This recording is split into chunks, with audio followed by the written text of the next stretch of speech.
Welcome to Car Rides with Lauren and Brandon. And we have gotten a couple questions recently on what do couples do when they have hobbies that they use to calm themselves, center themselves, to deal with life.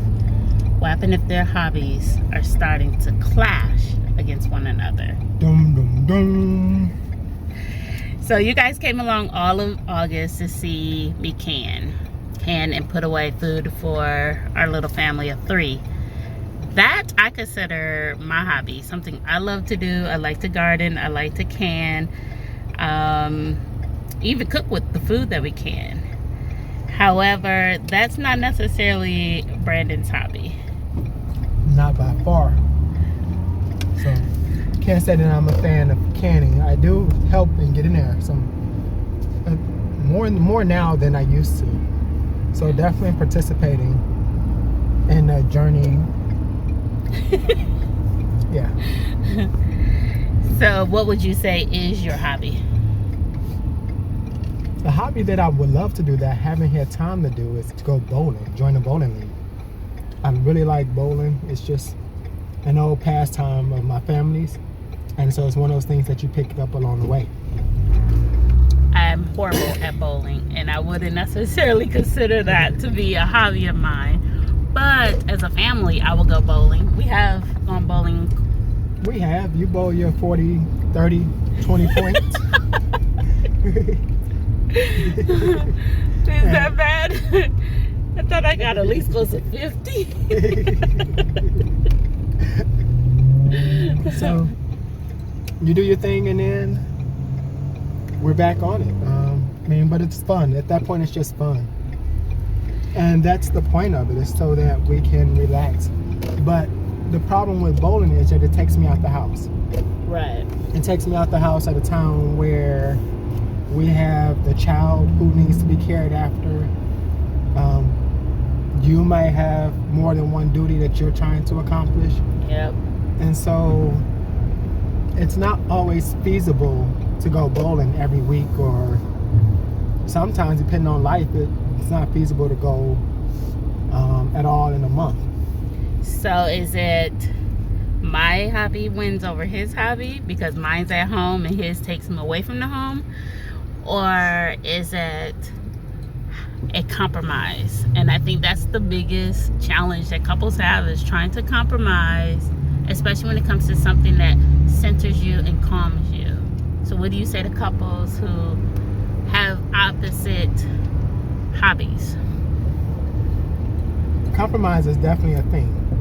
You have to do your partner's hobby in order for your partner to do your hobby. And therefore, you guys are working together. So mine is more so entertainment. It's not going to provide a future need. I don't think bowling will ever be needed. Like food. Right. So there's that understanding.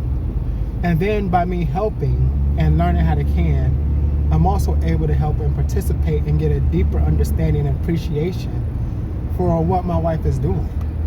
And that's the part that you really want to focus on, is appreciate the person's hobby, because it could benefit you. Yeah, because it calms people. Well, it calms people, and it could be a lesson. Like, I love poetry.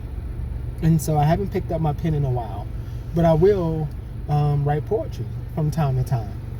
Mm-hmm. I would love to get back into it more. But it's just that creative spark, which can have creative juices, which can come back and give me new ideas for you, and new thoughts of things that we want to try or experience, or how I was thinking. Right. In relation to canning, it comes back. This is nourishing our family and our future life, of what the goals that we set to accomplish. So why not take part in it? Right. You know, especially since we're gardening. I have to garden. If I'm gardening, I might as well know where the food is going. So there's some couples that absolutely do not want to participate in each other's hobbies, or can't, maybe physically, or just can't participate or won't participate. what do you say for them? Who gets to do their hobby first when one takes them out the house, or one has to be done while another person stays away or stays home? I say to them, try it anyway. The reality is, you're the one who got me camping. Oh yeah, but that became a family hobby now. It became a family hobby now, but I fought you on it. I was like, what are you doing? I said no for a reason, and then you responded yes. I responded with, I booked it, so get in the car, let's go. You know, so I was left in this position where I did it, and it was the most peaceful weekend of my life, and now I love it. Can people see you? I don't know. You gonna see me or a shadow? So it was more so of that case, and it became really enjoyable and peaceful, and I love it now. So I would say try anyway. There's some things that you've tried to get me to do, like skydiving. I'm not going to skydive, but I'm wanting to zip line now. And to be quite honest and fair, the first time she asked me to zip line, I was overweight for the zip line, so I said no. And now that I can fit in the zip line without breaking it, I'm willing to do that now and explore some more of the things that Lauren loves to enjoy to do, because she's the adventurous one. At the same time, I'm the more calm, peaceful one. So, you know, what does that mean? Going to like a jazz club or Snooze fest. You know, what else? Walks along the beach. We've had many barbecues on the beach. Yeah. You like calming, quieter activities, not like swinging from the chandeliers. Anything wild or crazy. So those are the things that you've learned to do. And I mean, if it's something that you don't enjoy, by all means, don't make your partner miserable by forcing yourself to do something and then complaining. Right. But you guys, you have to give each other space. Yeah. Space to do it. And I would say to at least try it. Try their hobby? Yeah, at least try it. What happened if I don't want you in the kitchen canning? I know there's some people who are like, I don't want my spouse to try my hobby because I really don't want them there. Like, stay over there. Like poker nights for us guys. I don't want the ladies to come. That kind of thing. I'm about to get stuck in a little bit. In that case, I mean, go. Do what you want to do. If there's a responsibility such as children to be had at home. No, stay here. And make the left up here? Okay. If there's responsibility to get left at home, this is your chance to get that done. Or you can go out. So in this case, I would take me and the son to go to a park, or we'll spend some time, some father-son time together. Yeah. Somehow, some way, building a tent. All the little things he enjoys, and if he comes out with me, he always gets a treat, so he loves that. You know, French fries or something we're not supposed to be doing. Trust me, toddlers come home and tell it. Papa gave me ice cream. I said, oh, he did. Yeah, before dinner. Good job, Papa. So, I never tell him not to tell. It's pointless. And we don't want him keeping secrets in the future. Right. So I hope this encourages you guys. Still do your hobbies. Still implement that, especially when times are tough, when you're like frustrated and infertility is kicking your butt, your job is kicking your butt. Do your hobbies.